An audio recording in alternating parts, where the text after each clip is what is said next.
লালমনিরহাট যে বিমানবন্দরটি এটা অনেক পুরনো একটা বিমানবন্দর। এটা আগে ছিল, ব্যবহার হয়নি, প্রয়োজনের নিরিখে সেটাকে আবার সচল করা হচ্ছে। একটি ঘাঁটি 94 বছর ধরে ঘুমিয়েছিল, আর সেটা জাগতেই ভারত 3টি নতুন সামরিক ঘাঁটি বানিয়ে ফেলল। এটা কোনো কাকতালীয় নয়। লালমনিরহাটের সেই পুরনো ব্রিটিশ বিমান ঘাঁটি, যা দশকের পর দশক বন্ধ ছিল, তার পুনর্জীবনের খবর শুনেই ভারতের প্রতিরক্ষা মন্ত্রণালয়ে নড়াচড়া শুরু হয়েছে। রাফায়েল জেট ওড়ানো হচ্ছে, নতুন সেনানিবাস গড়া হচ্ছে। আর ঠিক এই মুহূর্তে সবচেয়ে গুরুত্বপূর্ণ প্রশ্নটা হলো, ভারত তার সীমান্ত শক্তিশালী করছে, কিন্তু বাংলাদেশ কি লালমনিরহাটকে সত্যিকারের শক্তিশালী করতে পারছে, নাকি এই ঘাঁটি চালু হওয়ার অজুহাতে ভারত বেশি সুবিধা পাচ্ছে আর বাংলাদেশ পাচ্ছে শুধু চাপ? আজকে আমরা জানবো লালমনিরহাট বিমান ঘাঁটির ইতিহাস কি, কেন এটা এতদিন বন্ধ ছিল, এখন কি হচ্ছে সেখানে, ভারত ঠিক কোন 3টি বিমান ঘাঁটি আবারও সচল করছে এবং কোথায়। চিকেন স্নেক বা শিলিগুড়ি করিডোর নিয়ে ভারতের ভয় কতটা বাস্তব, আর সবচেয়ে গুরুত্বপূর্ণ হলো বাংলাদেশ এখন লালমনিরহাটকে আধুনিক সাজে না সজ্জিত করলে কি ধরনের ক্ষতির মুখে পড়তে পারে। প্রথমে জানতে হবে এই ঘাঁটির পরিচয়। লালমনিরহাট বিমান ঘাঁটি নির্মিত হয়েছিল 1931 সালে ব্রিটিশ ঔপনিবেশিক প্রশাসনের হাতে। দ্বিতীয় বিশ্বযুদ্ধে এটি মিত্র বাহিনীর পূর্ব রণাঙ্গনের গুরুত্বপূর্ণ ফরওয়ার্ড বেস হিসেবে ব্যবহৃত হয়েছিল বার্মায় জাপানি বাহিনীর বিরুদ্ধে অভিযানের জন্য। এর মোট আয়তন 1166 একর এবং মূল রানওয়ের দৈর্ঘ্য প্রায় 4 কিলোমিটার, যা যুদ্ধ বিমান পরিচালনার জন্য খুবই যথেষ্ট।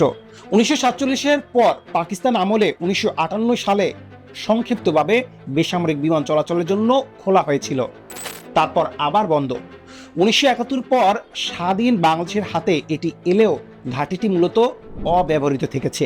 2019 সালে এই ঘাঁটির একটি অংশে বাংলাদেশ এয়ারস্পেস অ্যান্ড অ্যাভিয়েশন বিশ্ববিদ্যালয় স্থাপন করা হয় এবং 2020 সালের 2 মার্চ সেনাবাহিনীর প্রধান জেনারেল আজিজ আহমেদ এখানে আর্মি অ্যাভিয়েশন স্কুল এবং একটি হেলিপ্যাড উদ্বোধন করেন। কিন্তু পূর্ণাঙ্গ বিমান ঘাঁটি হিসেবে এটি কখনো আধুনিক রূপ পায়নি। সেই বদল শুরু হয়েছে 2025 সালে। এখন প্রশ্ন হচ্ছে, এখানে কি হচ্ছে?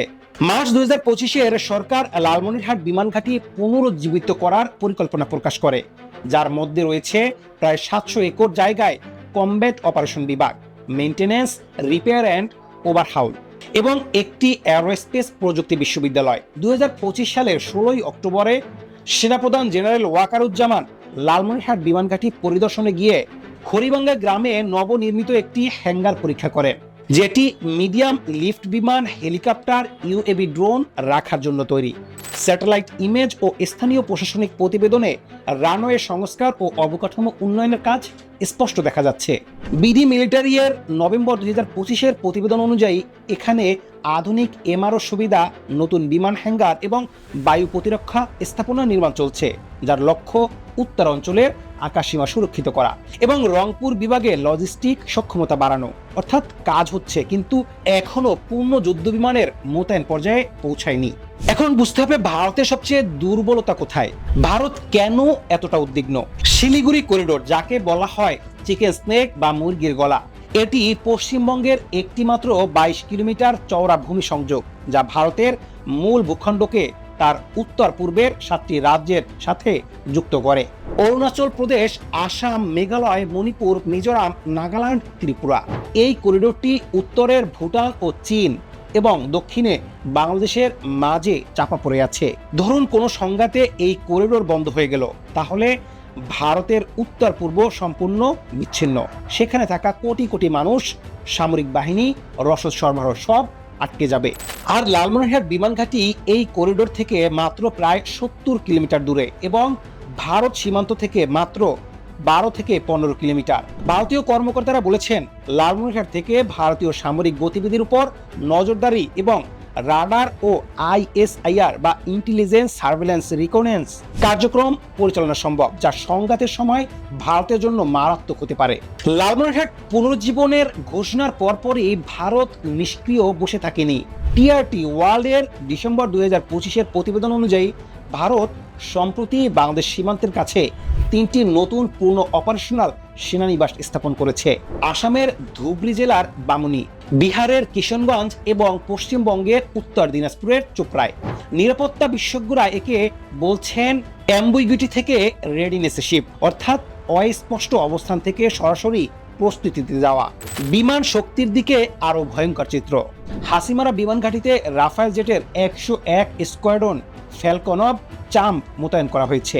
এই স্কোয়াড্রনের লক্ষ্য সিকিম, অরুণাচল প্রদেশ ও চীনের বিরুদ্ধে কভারেজ, পাশাপাশি বাংলাদেশ সীমান্ত এর অপারেশন জোনের মধ্যে।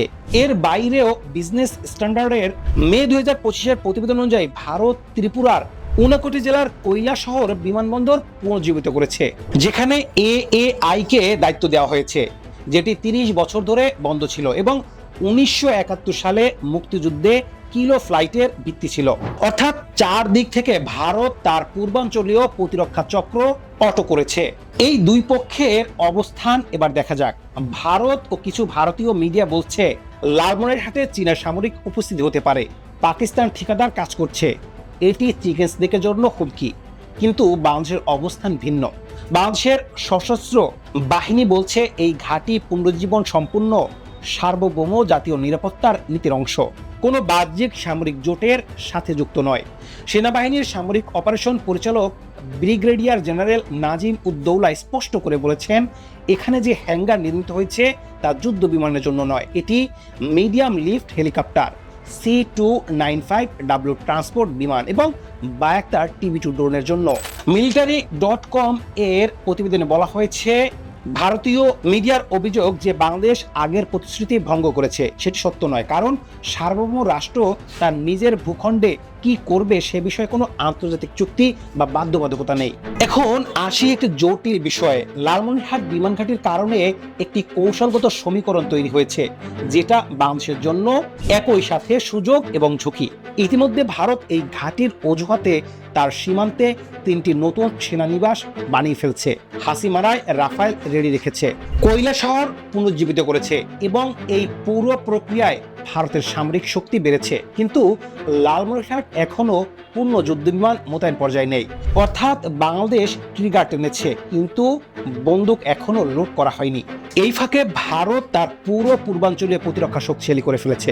বাংলাদেশ বর্তমানে ফোর্সেস গোল 2030 এর আওতায় J-17 ব্লক 3 এবং J-10C যুদ্ধ বিমান সংগ্রহের আলোচনায় আছে, কিন্তু এই বিমান কোন ঘাঁটিতে মোতায়েন হবে, কতদিনে, তা সুনির্দিষ্ট পরিকল্পনা এখনো প্রকাশিত হয়নি। ভূরাজনৈতিক বাস্তবতা হলো লালমনিরহাট যদি শুধু হেলিকপ্টার আর ড্রোনের ঘাঁটি হয়ে থাকে, তাহলে ভারতের রাফায়েল ও নতুন 3 সেনানিবাসের বিপরীতে বাংলাদেশের উত্তরাঞ্চলে কার্যকর প্রতিরোধ শক্তি দাঁড়াবে না। ইতিহাস বলে সামরিক শক্তি শূন্যস্থান পছন্দ করে না, সেখানে দুর্বলতা থাকে, সেখানে অন্যের শক্তি ঢুকে পড়ে। লালমনিরহাট বিমান ঘাঁটি ব্রিটিশ আমলে বানানো হয়েছিল কৌশলগত কারণে, সেই কারণ আজও বদলায়নি, বরং আরও জরুরি হয়েছে। বাংলাদেশ যদি এই ঘাঁটিকে পূর্ণ আধুনিক যুদ্ধ সক্ষমতায় না সাজাতে পারে, আধুনিক যুদ্ধ বিমান, রাডার, বিমান প্রতিরক্ষা ব্যবস্থা, ISR সক্ষমতা, তাহলে একটি অদ্ভুত পরিস্থিতি তৈরি হবে। বাংলাদেশের ঘাঁটি জাগানোর কারণে ভারত শক্তিশালী হচ্ছে, কিন্তু বাংলাদেশ নিজে দুর্বলই থাকছে। এটা হবে নিজেই নিজের পায়ে কুড়াল মারার মতো। তাই এখন সিদ্ধান্ত নেওয়ার সময়। ফোর্সেস গোল 2030 এর আওতায় যে যুদ্ধ বিমান সংগ্রহের পরিকল্পনা করা হয়েছে, সেটা লালমনিরহাটে মোতায়েনের কথাও ভাবা হচ্ছে কি? আধুনিক রাডার এবং বিমান প্রতিরক্ষা ব্যবস্থা কি এখনই আসবে? এই প্রশ্নগুলোর উত্তর শুধু সামরিক পরিকল্পনার বিষয় নয়, এটি বাংলাদেশের সার্বভৌমত্বের প্রশ্ন। একটি ঘুমন্ত ঘাঁটি জাগানো সহজ, কিন্তু সেই ঘাঁটিকে সত্যিকারের শক্তিতে পরিণত করা, সেটাই আসল পরীক্ষা।